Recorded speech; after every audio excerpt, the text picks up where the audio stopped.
Kidlat News Updates. Mga balita ngayon, CTG Squad Leader sumuko sa Occidental Mindoro. UN military observers at peacekeeping staff officers pinarangalan ng AFP. Presyo ng gasolina at diesel tataas ngayong unang linggo ng Hunyo. Transport groups nagdaos ng kilos protesta kontra NCAP at iba pang issue sa transport sector. Ako po si Cesar Soriano para ihatid ang mga nangungunang mga balita sa buong kapuluan.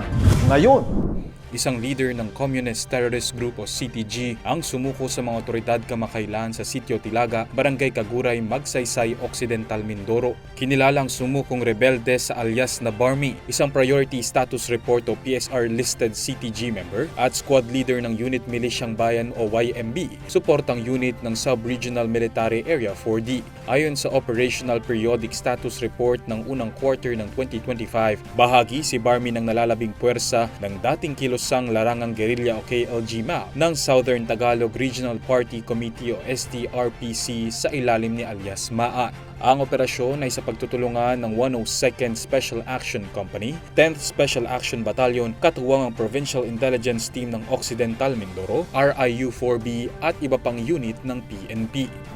Pinarangalan ng Armed Forces of the Philippines o AFP ang mga United Nations military observers at peacekeeping force staff officers sa isang seremonya matapos ang flag raising ngayong araw.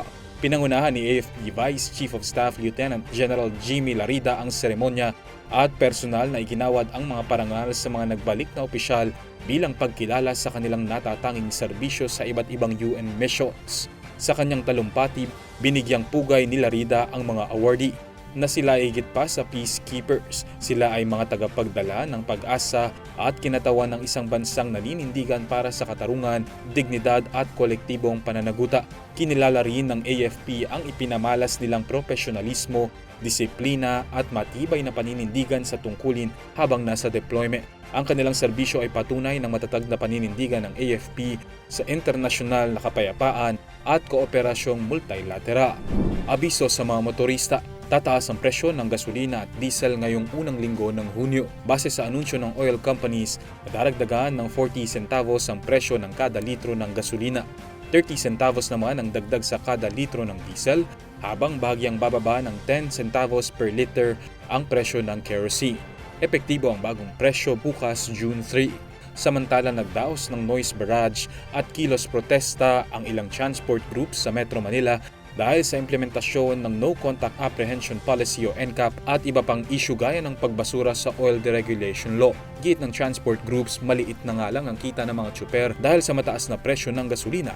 Hindi rin umano nila alam kung saan pakukunin ang pambayad ng multa sa anumang paglabag na kanilang ginawa sa pagpapatupad ng NCAP. Lalo lamang din umanong bumigat ang daloy ng trapiko at nagdulot ng kalituhan sa mga motorista ang pagpapatupad ng nasabing polisiya. Tatagal ng hanggang June 5 o Huwebes ang kilos protesta sa iba't ibang lungsod sa Kalakhang, Maynila, gayon din sa iba pang syudad sa bansa. Para sa Kidlat News Channel, ako si Renzo Lenon, nag-uula.